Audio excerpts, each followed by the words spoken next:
குலதெய்வ கோவில்ல இருக்கக்கூடிய புனித நீர்ல வந்து நீராடிட்டு வந்தாங்க அப்படின்னா, உண்மையாவே இந்த பிரச்சனைகள், குடும்பத்துல இருக்கக்கூடிய பிரச்சனைகள், இல்ல பணப்பிரச்சனைகள் இதெல்லாம் நீங்கும் அப்படிங்கிறதுக்கு எந்தெந்த கிரக அமைப்புன்னு ஏதாவது சொல்ல முடியுமா? நம்ம முதல்ல கட்டம் நல்லா இருக்கணும். ம். கட்டம் தான் எல்லாத்தையும் தீர்மானிக்குது. குலதெய்வங்கிறது தாத்தன் பார்த்தன் கும்பிட்டது. இந்த இந்த உடல்ங்கிறது இன்னைக்கு போட்டிருக்க சட்டம் இந்த ஆன்மாவுக்கு. சரி. இது எத்தனை பிறப்படுத்து வந்திருக்கும். ம். புரியுதா? இந்த ஜென்மத்துக்கு அது குலதெய்வம் கும்பிடுறோம் அவ்வளவுதான். மற்றபடி குலதெய்வம் வந்து கட்டத்தெல்லாம் மாத்தாது. ஓகே. நமக்கு நடக்கிற திசா புக்தி அந்தரம் அதுக்கு தான் செயல்படும். ம். அதான் சொல்லல, நான் வந்து இப்ப சமீபத்துல கூட நம்ம இவர் இருக்கார் இல்லையா, அவர் பேர் என்னது, எலான் மஸ்க்கு நான் தான் குலதெய்வம் கண்டுபிடிச்சு கொடுத்தேன். ஓகே. நான் கண்டுபிடிச்சு கொடுத்து எலான் மஸ்க் வந்து கடாவட்டி சாமி கும்பிட்டதுக்கு அப்புறம் தான் ம். பெரிய கோடீஸ்வரனாரு. ம். புரியுதா? ஓகே. அதுக்கப்புறம் தான் அது ஒரு கார் கண்டுபிடிச்சிருக்காரு, அந்த டெஸ்லாங்கிற கார் டெஸ்லா கார். கண்டுபிடிச்சாரு. இடையில ட்ரம்ப்புக்கு அவருக்கு ஒரு பிரச்சனையாச்சு. ஆமா.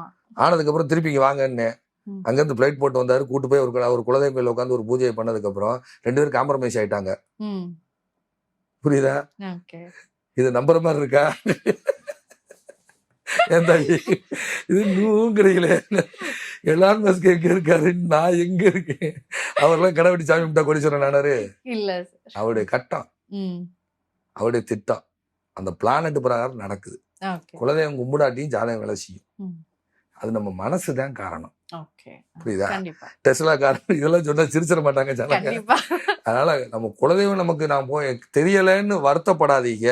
உங்க கட்டம் தான் வேலை செய்யும்.